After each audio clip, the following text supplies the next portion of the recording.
Hi guys, I'm David. Welcome to the channel. This is our first episode of QicTrader. Just today we're going to be looking at the faces behind QicTrader, chat about some of the stories we've all got about starting our trading journey. I'm David, like I said, and this is IG. He'll introduce himself. Hi everyone, I'm IG, a lawyer and product guy. Been doing compliance and product, former head of a product marketplace at Paxful, our old shop that's now dead. Also former head of product at No One's. Basically what I do is product and compliance.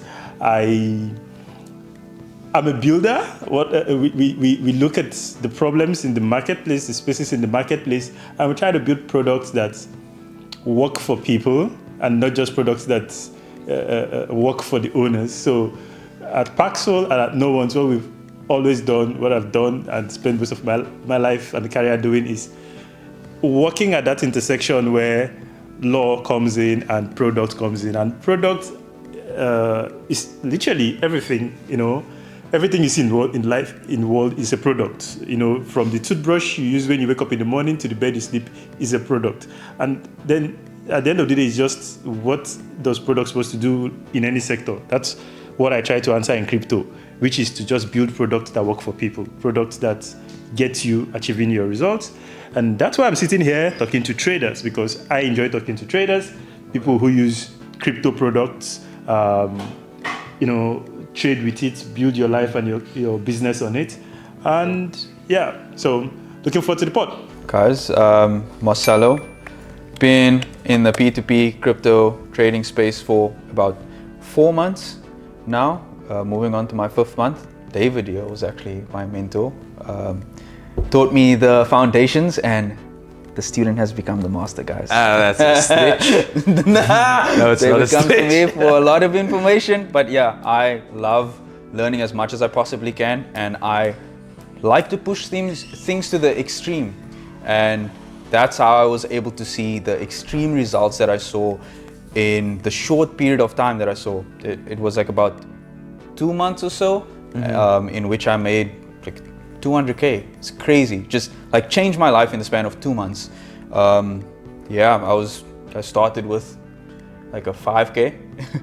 David matched my 5K, and that helped me a lot. Good, awesome. Yeah, I think my story isn't much different to Marcelo's, except I didn't have much to start with. I had like 500 bucks. And in my first month, I think I only made 2,000 Rand. But in my second month, things started to pick up. I had to be really diligent, man. You've got to, even though you're working remotely and you're working from home, you've really got to sit down and have a plan about how you're going to trade, what you're going to trade, where you're going to trade, and what your SOPs or systems rather would be in order to be profitable. So we're going to just be chatting about how we started and peer-to-peer and other things. Yeah, and Storm's going to chat to you guys now too. For myself, I do more spots, derivatives, future trades and so forth. I mean, I've been trading, I think for the past 8 years now. I found myself more doing the spot trading and futures, which I will get into later in this video, just to explain to those guys that don't know what it is or don't know what it's about or how to get into it. So yeah, that's mainly me. I mean, that's where I found myself when crypto was a time, or let me say this again, back in the day when crypto was looked at in a very negative way, where people always thought, it would be frowned upon, or there was a lot of negativity around it. That's when I found myself to get into it. I would say it was more of I thought of it as a loophole to do something different to the next person. We'll speak about all of that, and we'll tell you guys just the basics of how to get started, what to do, what not to do, and then just how to keep yourself safe. So I'll hand it over back to David, but yeah, that's basically what this podcast is about, just to let you guys know what you can do within crypto, and how to just branch off into the different sectors of crypto. Crypto is very big, so don't think of it as just something that's very niche and small, where you only have one way in, one way out. There's a lot of different ways you can get into crypto, and there's a lot of different ways you can use crypto. There's platforms now where you can even pay with your crypto. So all of those things, it's because like crypto itself is becoming a lot more user friendly compared to what it was 7-8 years ago, where a lot of companies are starting to accept these cryptocurrencies, which we are going to speak about. Yeah, I think we all started at different points in our journey. We all came in with like different amounts of money to start with as well. So I think that's probably what a lot of people are interested in. Like, how do I get started? What do I need? Like, how much money do I need? What's in? I think you probably started with the lowest amount. Huh? Yeah, yeah. Out of all of us, like, but you started in like a high school, you said. Yeah, I started in high school, but I started with more than what David initially started with. So when I started in high school, it was more the fact that I was doing spots, as mentioned. So it was more to the fact that I was trying to get into BTC when BTC was. How much did you start with? I think I started with about just over between 5 and 10K. But at the time, BTC was worth like less than 20K in ZAR. Yo, so you like hit it at a great time, bro. Jesus. It was a good investment at the time. What made you decide to actually like, was it a friend or someone that just gave you a nudge? I was always into finding another way to make money, same as everyone else does. A friend of mine a friend of mine was busy trading crypto, I think since 2013 or something like that. So he was always invested in it. Was he on school with you? No. Oh, okay. So I knew him through just like family friend and so forth. So that's how I got into it. He showed me the ropes and just took it from there. Did you start with P2P or? No, I started with spots. Spots and spots, you mentioned. derivative, and then I used to do a lot of future trades. So used to do a lot more trades on, just the general market, whether it be S&Ps or the NAS 100 or gold or whatever the case is. That's what I used to trade. And then it moved from that into crypto. Okay, so he's like start on forex spotting and stuff. 100%. Yeah. What about you, Ajay? I actually don't know much about how you started and stuff. I always surprise people when I tell people I'm actually an attorney. Right. Surprise me. Yeah. I'm actually an attorney. So I used to practice law in Nigeria for a very long time, about 10 years. I had my own law firm. Then I got a case where somebody, got a bit of a crypto dispute. And then from there, I started researching into crypto. And then I started advising the Nigerian government on anti-money laundering related to crypto. I taught a little bit on crypto regulation, future regulation at the University of Abuja.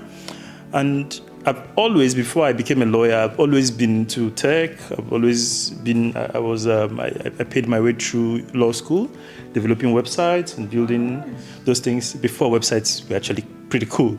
So that got me quite fascinated, and I realized the world was going far further than what the normal stuff I was doing, which was just being a lawyer. And I said, no, I don't want to do litigation anymore. So what I'm going to do is go back to my roots. I went, paid for a course, $10, started learning again how to develop with modern tools, develop websites again, mobile apps, focused mostly on mobile apps because I could see the world was going mobile. So you were building web apps? Yes, I was building web apps. Actually, I focused I started building web apps when I was in university, right? We used to build websites. Wait, with which, I hope this is not too far off, but like with which architecture? With architecture. So then we used to use a Macromedia suite. Yeah. I built websites with Dreamweaver. Jesus, yes. Then we'd do the design in Macromedia Fireworks. Yes, I remember. Macromedia Fireworks. Yeah. So we'd do the design and the layout in Fireworks.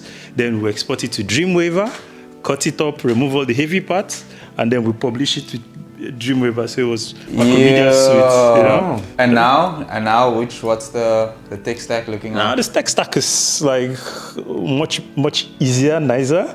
So now, depending on the project, I could do it with React.